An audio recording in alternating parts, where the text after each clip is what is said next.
गांव के कुएं पर 3 औरतें पानी भर रही थीं। एक औरत का बेटा वहां से गुजरा। उसकी माँ बोली, वो देखो मेरा बेटा इंग्लिश मीडियम में है। थोड़ी देर बाद दूसरी औरत का लड़का गुजरा। उसकी माँ बोली, वो देखो मेरा बेटा CBSE में है।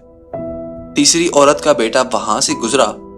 दूसरे बेटों की तरह इसने भी अपनी माँ को देखा और माँ के पास आया। पानी से भरा घड़ा उठाकर इसने अपने कंधे पर रखा। दूसरे हाथ से भरी हुई बाल्टी उठा ली और माँ से बोला, चल माँ घर चल।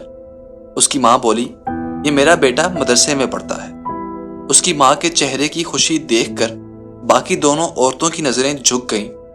इस कहानी का मतलब सिर्फ ये है कि लाखों रुपए खर्च करके भी तमीज और इखलाक नहीं सीखे जा सकते। आज की वीडियो का इख्तिताम करते हैं। उम्मीद है आपको आज की वीडियो पसंद आई होगी।